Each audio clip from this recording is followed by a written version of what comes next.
When you're a kid, there are movies that you love that you watch over and over, but as you get older, you realize they don't hold up. Here are some movies that, for me, I loved as a kid that don't hold up so much anymore. And most, if not all of these choices, are probably like, really? You liked that as a kid? Now, let's not judge. We all have movies that we liked as kids, but now we look back on them when we realize that they're not good. We're all ashamed of it. I'm just man enough to admit it. So here are 5 movies that I liked as a kid that don't hold up anymore. Number 5, Yogi Bear. At first, I thought this movie was funny. Like, as a kid, I thought this movie was funny, and I had a lot of fun with it. But now that I realize this movie's super cringy. Most of the jokes don't work, and the jokes that really don't work, they linger on for way too long, and the story's just not that great. The only good thing I have to say about this movie is that Dan Aykroyd and Justin Timberlake were very well cast as Yogi and Boo Boo because they do sound like the cartoon, so that was great casting choices. It's just a shame they managed to make Dan Aykroyd unfunny. Like that's an accomplishment. Number 4, the Cats and Dogs movies. Now, to some degree, I still kind of enjoy them. That mostly comes from Sean Hayes' performance in the first movie as the villain, because he's cartoony in the best way. He has a lot of fun with it, and some of the ways it spoofs James Bond and Mission Impossible can be fun and clever, but really, at the end of the day, this is a movie about talking animals who are secret agents. So, speaking of movies about talking secret agent animals, number 3, GForce. As a kid, I was very entertained by this movie. What was I thinking?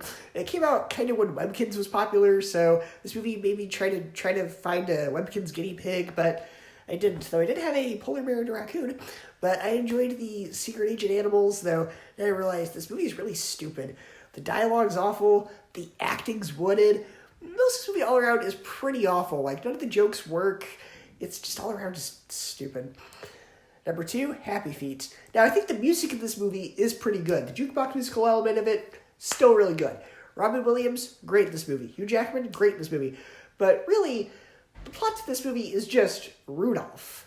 Because it's the outcast who's mocked and he's banished, and then he goes on a journey with all these misfits, and then he finds out something's happening to his hometown, and he has to come back, and he saves them, and then suddenly they're all forgiven, even though they treated him like garbage. It's Rudolph the Red-Nosed Reindeer, and honestly, I just kind of find this movie a bit boring now. Like, watching it, like, the music is still really good, there's some good performances, but I don't know, this movie just doesn't entertain me as much anymore. And number 1 is Underdog. Yep, like I said, most of these, in fact, all of these are talking animal movies, because I was a dumb little kid. And I actually rewatched this movie a few weeks ago recently after years of not having seen it because it hit Disney+. And I just hated it. I was like, why did I enjoy this movie when I was a kid? Because it's just Superman as a dog. Like, that's the plot. That's all there is to it. Jason Lee just seems bored. And really, the only thing I have to say about it that's good is Peter Dinklage and Patrick Warburton as the villains. They're great. Like, they're great in this movie.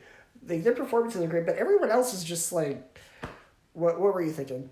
So there you go. There's 5 movies I liked as a kid that don't hold up anymore. I hope that you're all brave enough to put yours in the comments, and I will see you in the next video.